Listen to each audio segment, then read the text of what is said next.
முல்லைப் பெரியாறு அணையில் தமிழ்நாடு நீர்வளத்துறை அமைச்சர் துரைமுருகன் தலைமையில் அமைச்சர்கள் பெரியசாமி, மூர்த்தி, சக்கரபாணி ஆகியோர் நேரில் ஆய்வு செய்தனர். பின்னர் பேசிய அமைச்சர் துரைமுருகன், ஒன்றிய நீர்வள ஆணைய உத்தரவின் பேரில் நவம்பர் 30ஆம் தேதிக்கு பிறகு முல்லைப் பெரியாறு அணையில் 142 அடி வரை தண்ணீர் தேக்கப்படும் என்றார். பேபி அணையை விரைவில் பலப்படுத்தி உச்சநீதிமன்ற தீர்ப்பின் அடிப்படையில் முல்லைப் பெரியாறு அணையில் 152 அடி வரை தண்ணீரை சேமிக்க நடவடிக்கை எடுக்கப்படும் என்று அமைச்சர் துரைமுருகன் தெரிவித்துள்ளார். பேபி அணையை பலப்படுத்துவதற்காக அங்குள்ள மரங்களை வெட்டுவதற்கு கேரள அரசிடம் அனுமதி கேட்கப்பட்டுள்ளதாக அவர் கூறியுள்ளார். முல்லைப் பெரியாறு அணை குறித்து பேசுவதற்கு அதிமுகவிற்கு எந்த உரிமையும் இல்லை என்று தமிழ்நாடு நீர்வளத்துறை அமைச்சர் துரைமுருகன் சாடியுள்ளார். 80 வயதிலும் கூட தள்ளாடி வந்து முல்லைப் பெரியாறு அணையை தாம் பார்வையிடுவதை குறிப்பிட்டவர், கடந்த 10 ஆண்டுகால அதிமுக ஆட்சியில் எடப்பாடியோ பன்னீரோ ஒரு முறை கூட முல்லைப் பெரியாறு அணையை பார்வையிடவில்லை என விமர்சித்தார். தென்காசி மாவட்டம் கடையம் அருகே 84 அடி கொள்ளளவு கொண்ட ராமநதி அணையில் 82 அடி வரை நீர் நிரம்பியிருக்கிறது. அணையின் பாதுகாப்பு கருதி அணைக்கு வரும் நீர் முழுவதும் அப்படியே வெளியேற்றப்படுகிறது. கடையம், பொட்டல் புதூர் உட்பட 11 கிராமங்கள் விவசாயம் மற்றும் குடிநீர் தேவைகளை அணை நிறைவேற்றுவதால் பொதுமக்கள் மகிழ்ச்சியடைந்துள்ளனர். திருப்பத்தூர் மாவட்டம் ஆம்பூர் அருகே பச்சக்குப்பம் பகுதியில் பாலாற்று தரைப்பாலம் நீரில் மூழ்கிவிட்டது. ஆபத்தை உணராமல் பொதுமக்கள் வாகனங்களில் ஆற்றை கடந்து செல்வதை அறிந்த போலீசார் இருபுறமும் தடுப்பமைத்து போக்குவரத்துக்கு தடை விதித்தனர். இதனால் அழிஞ்சிக்குப்பம், ரெட்டிமாங்குப்பம் வழியாக ஆம்பூர் தோல் தொழிற்சாலைக்கு செல்வோர் பாதிக்கப்பட்டுள்ளனர். ஈரோடு மாவட்டம் கோபியில் தொடர் கனமழையால் சமையல் தொழிலாளி நடராஜ் என்பவரின் வீடு திடீரென இடிந்து விழுந்தது. வீடு இடியும் சத்தம் கேட்டதும் நடராஜ் குடும்பத்துடன் உடனே வெளியேறியதால் அனைவரும் காயம் ஏதுமின்றி உயிர் தப்பினர். கோபியில் நேற்றிரவு மட்டும் 110 மில்லிமீட்டர் மழை பெய்துள்ளது. ஏற்காட்டில் மேக வெடிப்பு காரணமாக விடிய விடிய பெய்த கனமழையால் ஏற்காடு குப்பனூர் சாலையில் பல இடங்களில் மண் சரிவு ஏற்பட்டு போக்குவரத்து பாதிக்கப்பட்டுள்ளது. தமிழ்நாட்டின் பிற பகுதிகளில் இருந்து வரும் சுற்றுலாப் பயணிகள் ஏற்காட்டுக்கு செல்ல முடியாமலும் ஏற்காடு மலையிலிருந்து கீழே இறங்க முடியாமலும் தவித்து வருகின்றனர். ஏற்காட்டிலிருந்து குப்பனூர் வழியாக சேலம் செல்லும் மலைச்சாலை துண்டிக்கப்பட்டுள்ளதால் போக்குவரத்து பாதிக்கப்பட்டுள்ளது. முன்னெச்சரிக்கை நடவடிக்கையாக மலை அடிவாரத்தில் உள்ள சோதனை சாவடியிலேயே அனைத்து வாகனங்களும் தடுத்து நிறுத்தப்பட்டு திருப்பி அனுப்பப்படுகிறது. ஈரோடு மாவட்டம் கோபி அருகே உள்ள தொட்டிப்பாளையத்தில் கிளை வாய்க்காலில் உடைப்பு ஏற்பட்டதால் 2000 ஏக்கர் விளைநிலங்கள் நீரில் மூழ்கியுள்ளன. பாசனத்திற்காக திறந்துவிடப்பட்ட நீருடன் மழைநீரும் கலந்ததால் அதிக அளவு தண்ணீர் வெளியேறியதாக கூறப்படுகிறது. இதனால் கூகலூர் கிளை வாய்க்காலில் சுமார் 20 அடி தூரத்திற்கு உடைப்பு ஏற்பட்டுள்ளது.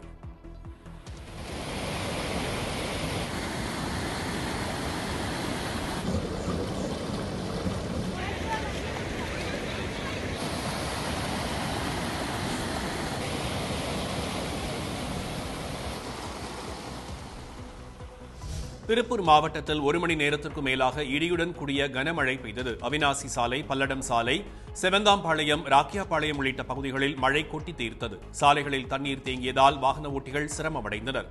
காங்கேயம், தாராபுரம், அவினாசி உள்ளிட்ட பகுதிகளில் கனமழை பெய்ததால் விவசாயிகள் மகிழ்ச்சியடைந்தனர். திருப்பூரில் கனமழையால் தாழ்வான பகுதிகளில் தண்ணீர் சூழ்ந்தது. அங்கேரிபாளையத்தில் மழை நீருடன் கழிவுநீர் கலந்து வீடுகளுக்குள் புகுந்ததால் பொதுமக்கள் பாதிப்புக்கு ஆளாகினர். பலமுறை மாநகராட்சியிடம் கோரிக்கை வைத்தும் நடவடிக்கை எடுக்கப்படவில்லை என கூறி அவர்கள் சாலை மறியல் போராட்டத்தில் ஈடுபட்டனர். வீட்டு வாசல் வரைக்கும் போட்டிகள் தான் இவ்வளவு.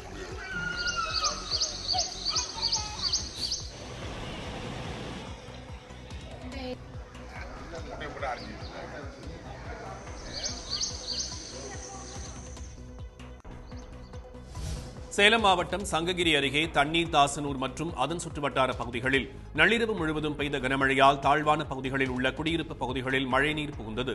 தண்ணீரை அப்புறப்படுத்தி பாதிக்கப்பட்ட மக்கள் சாலை மறியல் செய்ய முயன்றனர். இதனை அறிந்த அதிகாரிகள் உடனடியாக மின் மோட்டார் வைத்து தேங்கிய மழைநீரை அப்புறப்படுத்தினர். சேலம், கிருஷ்ணகிரி, தருமபுரி, ஈரோடு, நாமக்கல், திருப்பத்தூர், திருவண்ணாமலை, கள்ளக்குறிச்சி, பெரம்பலூர், அரியலூர் ஆகிய 10 மாவட்டங்களில் அடுத்த 24 மணி நேரத்தில் கனமழை பெய்ய வாய்ப்புள்ளது.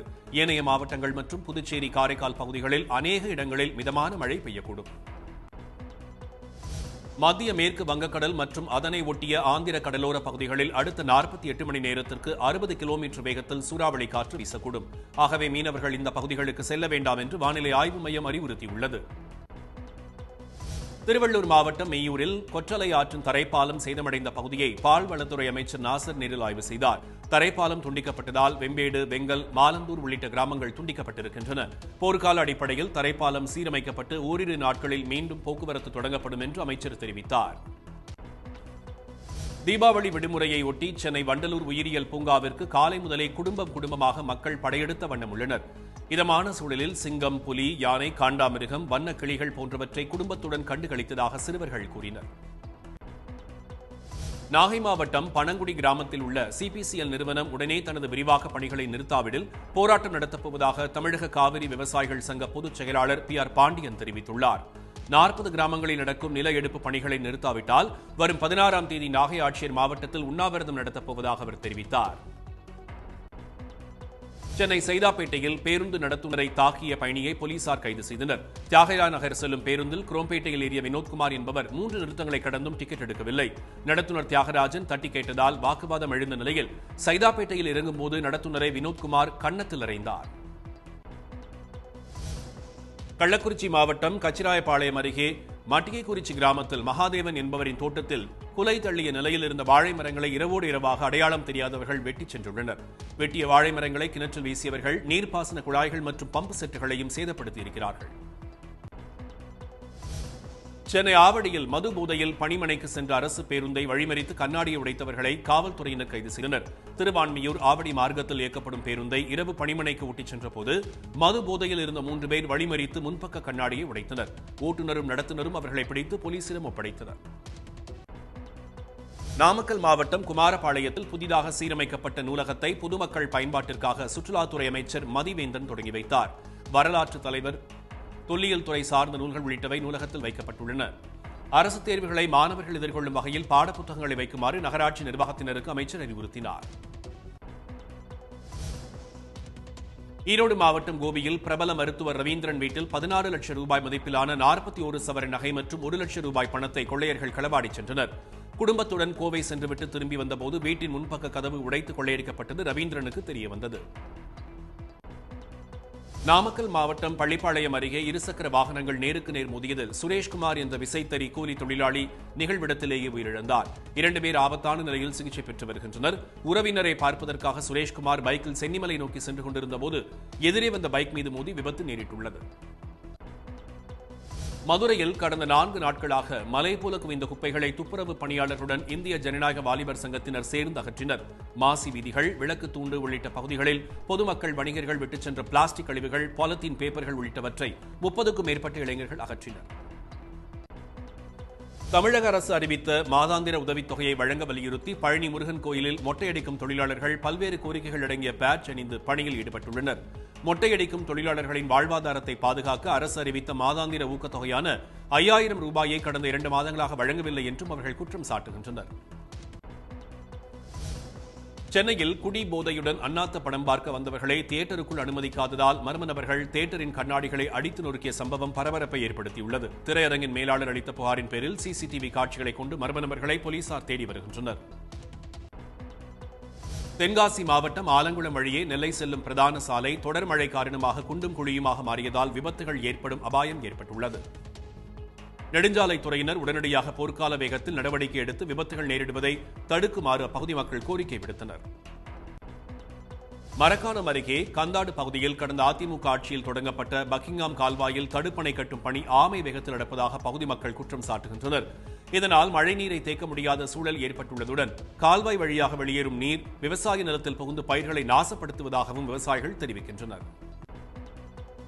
கோவையில் யானை தந்தத்தை பதுக்கி வைத்து விற்க முயன்ற 3 பேரை வனத்துறையினர் கைது செய்தனர். கடந்த 23ஆம் தேதி போலுவம்பட்டி வனச்சரகம் பூண்டி வனப்பகுதியில் உயிரிழந்த யானையின் உடலில் தந்தங்கள் இல்லாததால் சந்தேகமடைந்த வனத்துறையினர் வழக்கு பதிவு செய்து விசாரணை நடத்தியதில் மருதுபாண்டி, ராமன் மற்றும் சின்னாள் ஆகியோர் தந்தத்தை திருடியதை கண்டுபிடித்தனர். நீர்பிடிப்பு பகுதிகளில் பெய்த கனமழையால் ஈரோடு மாவட்டம் கோபி அருகே உள்ள குண்டேரிப்பள்ளம் அணை ஒரே நாளில் 5 அடி உயர்ந்து அதன் முழு கொள்ளளவை எட்டியுள்ளது. 42 அடி உயரமுள்ள அணை அதன் முழு கொள்ளளவை எட்டியதால் கொங்கர்பாளையம், வாடிப்புத்தூர், வினோபா நகர் உள்ளிட்ட 10 கிராமங்களில் வெள்ள அபாய எச்சரிக்கை விடுக்கப்பட்டுள்ளது. சோழவரம் ஏரி முழு கொள்ளளவை எட்டி வருவதால் ஏரியின் பாதுகாப்பு கருதி வினாடிக்கு 200 கனஅடி நீர் கொசஸ்தலை ஆற்றில் திறந்துவிடப்பட்டுள்ளதாக பொதுப்பணித்துறை அதிகாரிகள் தெரிவித்தனர். 18.86 அடி உயரம் கொண்ட சோழவரம் ஏரியில் தற்போது 17.86 அடி உயரத்திற்கு தண்ணீர் நிரம்பியிருப்பதால் கடல் போல காட்சியளிக்கிறது. பழனி மற்றும் கொடைக்கானல் மலைப்பகுதியில் பெய்த கனமழை காரணமாக பாலாறு, பொருந்தலாறு அணைக்கு நீர்வரத்து அதிகரித்துள்ளது. இதன் காரணமாக அணையிலிருந்து வினாடிக்கு 200 கனஅடி நீர் திறந்துவிடப்பட்டுள்ளது. இதன் மூலம் சுற்றுவட்டார பகுதிகளில் உள்ள சுமார் 5000 ஏக்கர் விவசாய நிலங்கள் பயன்பெறும். செம்பரம்பாக்கம் ஏரி 23 அடியை தொட்டவுடனே உபரி நீரை திறக்க பொதுப்பணித்துறை திட்டமிட்டுள்ளது. கனமழை காரணமாக செம்பரம்பாக்கம் ஏரிக்கு நீர்வரத்து அதிகரித்து வரும் நிலையில் முழு கொள்ளளவை ஏரி எட்டியவுடன் உபரி நீரை மொத்தமாக திறக்காமல் படிப்படியாக திறக்க முடிவு செய்யப்பட்டுள்ளது. உபரி நீர் செல்ல வசதியாக ஏரியை சுத்தப்படுத்தும் பணிகள் நடைபெற்று வருவதாக அதிகாரிகள் தெரிவித்தனர். சென்னையின் பல்வேறு இடங்களில் இன்று காலை முதல் பரவலாக மழை பெய்து வருகிறது. பட்டினப்பாக்கம், மெரினா கடற்கரை, சிந்தாதிரிப்பேட்டை உள்ளிட்ட பகுதிகளில் மழை பெய்து வருகிறது. நகரின் ஒரு சில பகுதிகளிலும் காலை முதல் லேசான மழை பெய்து வருகிறது. பெட்ரோல், டீசல் மீது விதிக்கப்படும் மதிப்பு கூட்டு வரியை லிட்டருக்கு 4 ரூபாய் குறைக்குமாறு தமிழக அரசுக்கு அதிமுக ஒருங்கிணைப்பாளர் ஓ பன்னீர்செல்வம் கோரிக்கை விடுத்துள்ளார். இதன் மூலம் அத்தியாவசிய பொருட்களின் விலை கணிசமாக குறையும் நிலை ஏற்படும் என அவர் கூறினார். கடுமையான நிதி நிலைமை காரணமாக பெட்ரோல், டீசல் மீதான வாட் வரியை குறைக்க முடியாது என்று கேரள அரசு திட்டவட்டமாக தெரிவித்துள்ளது.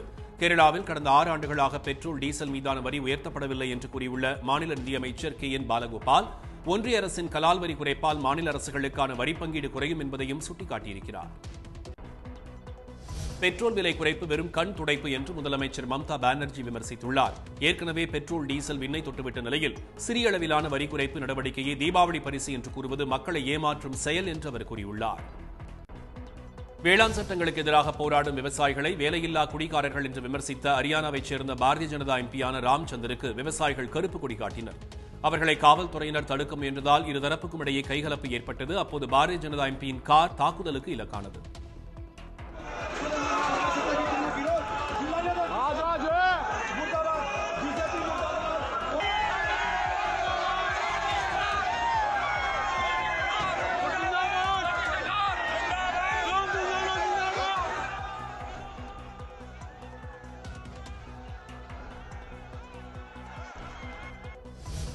சத்தீஸ்கர் மாநிலம் துர்க் மாவட்டத்தில் கிராமம் ஒன்றில் நடந்த பாரம்பரிய கோவர்தன பூஜை திருவிழாவில் பங்கேற்ற முதலமைச்சர் பூபேஷ் பாகல் சாட்டையால் அடி வாங்கிக் கொண்டார்.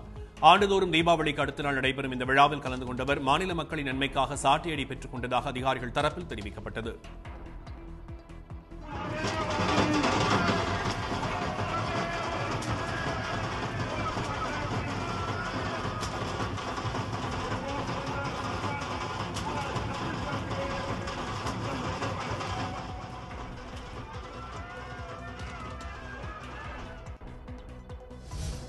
ஆந்திராவில் இருவேறு இடங்களில் ஏற்பட்ட சாலை விபத்தில் 8 பேர் உயிரிழந்தனர். அனந்தபுர் மாவட்டம் பாமிடி அருகே தேசிய நெடுஞ்சாலையில் ஆட்டோ மீது அடையாளம் தெரியாத வாகனம் மோதியதில் 6 பெண் தொழிலாளர்கள் பலியாகினர். இந்த விபத்து நடந்த இடத்திலிருந்து 1 கிலோமீட்டர் தொலைவில் வேகமாக வந்த கார் மோதியதில் சாலையில் சென்று கொண்டிருந்த 2 உயிரிழந்தனர். பெங்களூருவில் 4 மணி நேரம் கொட்டி தீர்த்த கனமழையால் நகரின் பல பகுதிகள் வெள்ளம் சூழ்ந்தது. இதனால் வாகன ஓட்டிகள் பெரும் சிரமத்திற்குள்ளாகினர். பெங்களூருவில் நேற்று இரவு 7 மணிக்கு தொடங்கிய கனமழை 11 மணி வரை வெளுத்து வாங்கியது. மடிவாலா, கோரமங்கலா, சிவாஜி நகர், பசவங்குடி உள்பட பல்வேறு இடங்களில் தாழ்வான இடங்களில் மழைநீர் சூழ்ந்தது. குஜராத் மாநிலம் வாப்பி என்ற இடத்தில் காகித ஆலையில் ஏற்பட்ட பயங்கர தீ விபத்தில் பல லட்சம் ரூபாய் மதிப்புள்ள கச்சா பொருட்கள் எரிந்து சாம்பலாயின. சுமார் 5 மணி நேரம் பல மீட்டர் உயரத்திற்கு கொழுந்து விட்டு எரிந்த தீயை இன்று காலையில்தான் கட்டுக்குள் கொண்டுவர முடிந்தது. 20 வாகனங்களில் வந்திருந்த தீயணைப்பு வீரர்கள் போராடி தீயை கட்டுக்குள் கொண்டு வந்தனர்.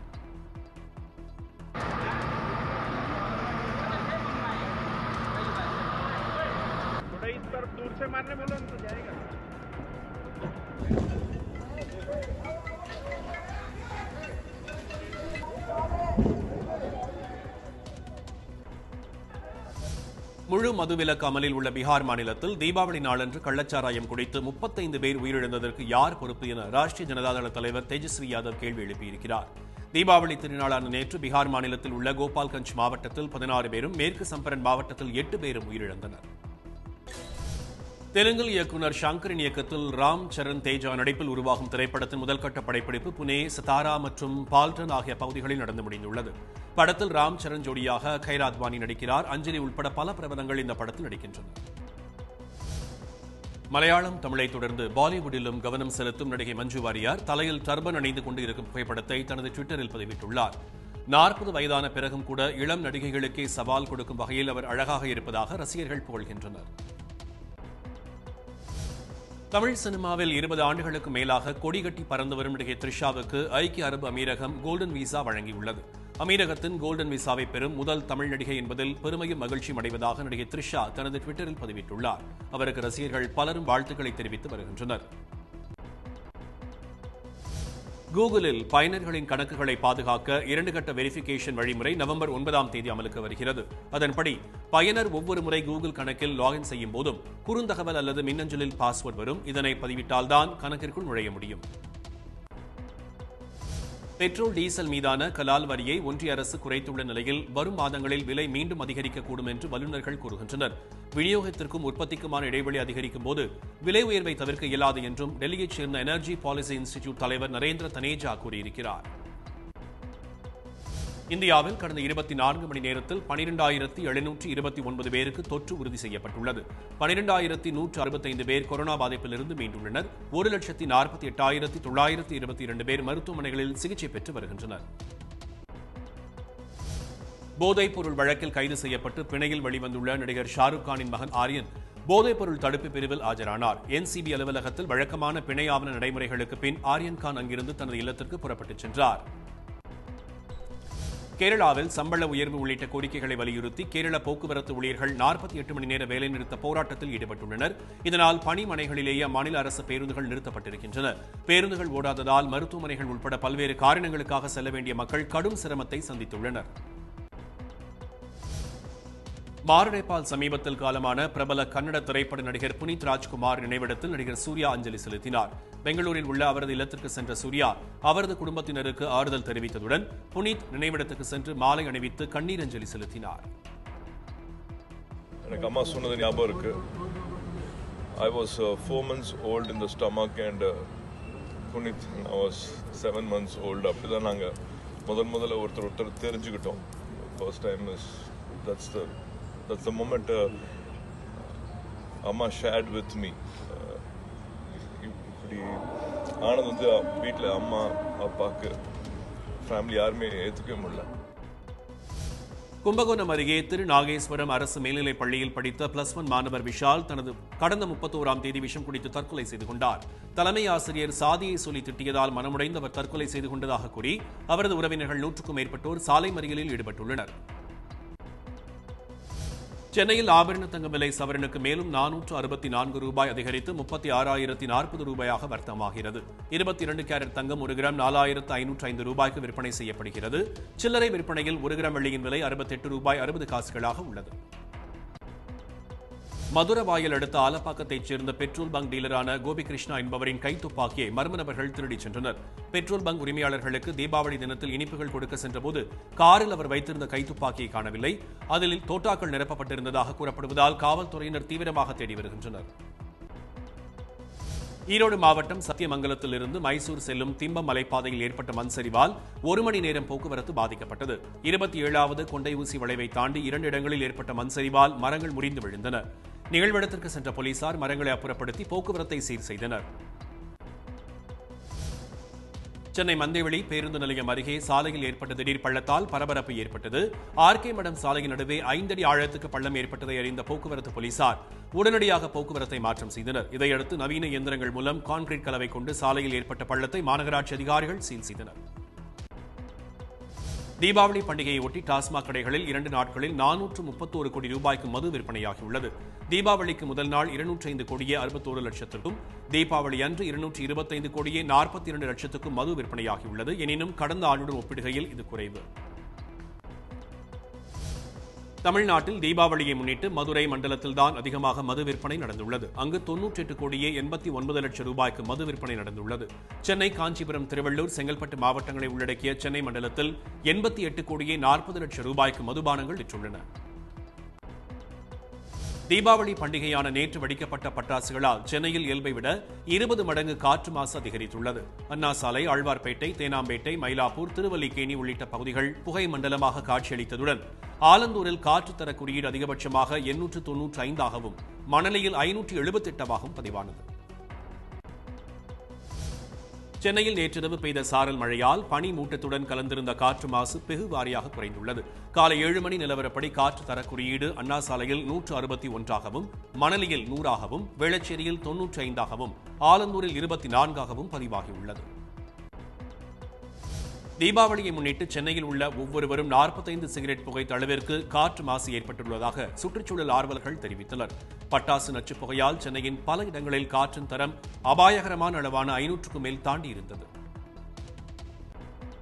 தமிழ்நாடு முழுவதும் விதிமுறைகளை மீறி பட்டாசு வெடித்ததாக 1614 வழக்குகள் பதிவு செய்யப்பட்டுள்ளன. உச்சநீதிமன்ற உத்தரவுப்படி 2 மணி நேரம் மட்டுமே பட்டாசுகள் வெடிக்க அரசு அனுமதி அளித்திருந்தது.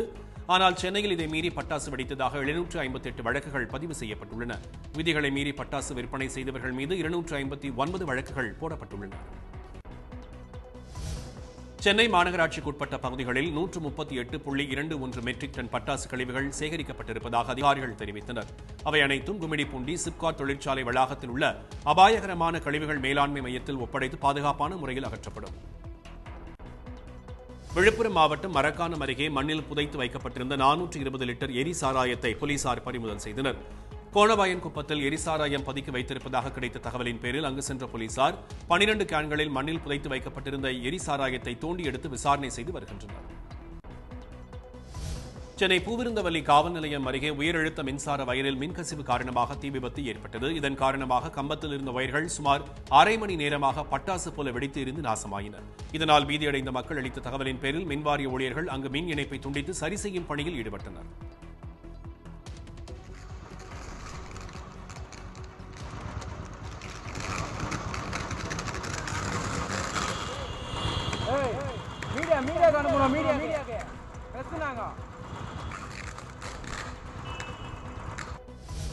திருச்சி மாவட்டம் மணப்பாறை அருகே கனமழையால் சேரும் சகதியுமாக மாறிப்போன அமயபுரம் பின்னத்தூர் மண் சாலையில் நாற்று நட்டு மக்கள் போராட்டத்தில் ஈடுபட்டனர். மண் சாலையை தார் சாலையாக மாற்ற வேண்டும் என்பது அவர்களது கோரிக்கை.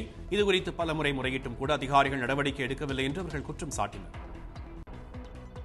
தொடர் மழையால் தென்காசி மாவட்டம் சங்கரன் கோவில் அருகே நவாச்சோலை பகுதியில் சுமார் 200 ஏக்கரில் நடவு செய்த நெற்பயிர்கள் அனைத்தும் தண்ணீரில் மூழ்கிவிட்டன. ஆயிரக்கணக்கில் செலவு செய்து நடவு செய்த பயிர்கள் தண்ணீரில் மூழ்கியதால் கவலையடைந்துள்ள உழவர்கள் அரசிடம் இழப்பீடு கோரியுள்ளனர். கனமழை காரணமாக மரக்காணம் அருகே வீட்டின் சுவர் இடிந்து விழுந்து பெண் ஒருவர் உயிரிழந்தார். நல்லம்பாக்கத்தில் வசித்து வரும் முத்துலட்சுமி நேற்றிரவு உணவருந்திக் கொண்டிருந்த நேரத்தில் வீட்டின் சுவர் திடீரென இடிந்து விழுந்தது. தகவல் அறிந்து சம்பவ இடத்துக்கு விரைந்த காவல்துறையினர் வழக்கு பதிவு செய்து விசாரணை மேற்கொண்டு வருகின்றனர். கடலூர் மாவட்டம் காட்டுமன்னார் கோவில் அருகே உள்ள வீராணம் ஏரி கரையை பாதுகாக்கும் விதமாக உத்திரசோலை 0 பாயிண்டிலிருந்து வெளியேற்றப்பட்ட தண்ணீர் முற்றிலுமாக நிறுத்தப்பட்டது. கீழணையிலிருந்து வடவாறு வழியாக வீராணம் ஏரிக்கு தண்ணீர் திறந்து விடுவதை நிறுத்திய பொதுப்பணித்துறை அதிகாரிகள் தொடர்ந்து ஏரியை கண்காணித்து வருகின்றனர்.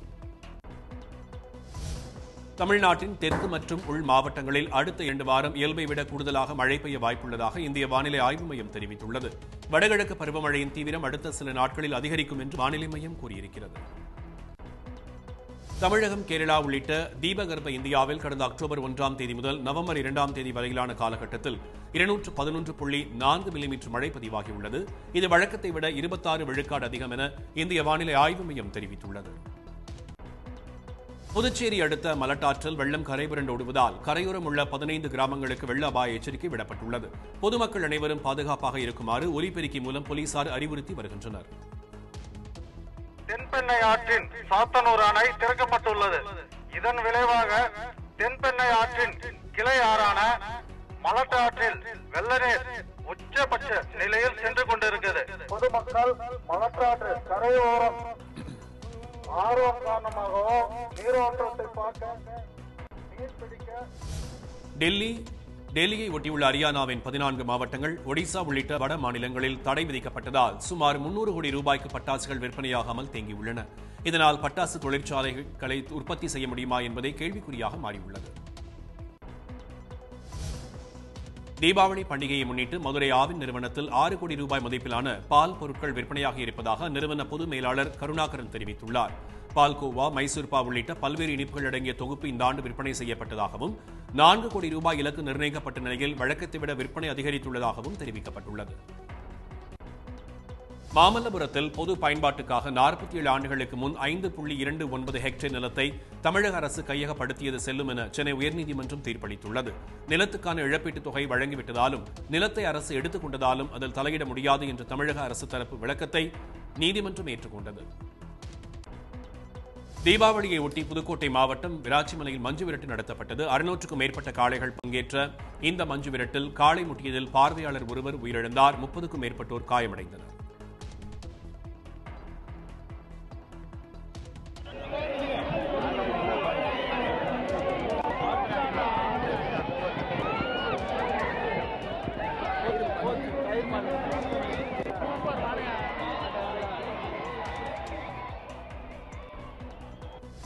விராச்சிலை மஞ்சு விரட்டில் காளைகள் மோதி ஒருவர் உயிரிழந்ததால் வட்டாட்சியர் உத்தரவின் பேரில் மஞ்சு விரட்டு பாதையில் நிறுத்தப்பட்டது.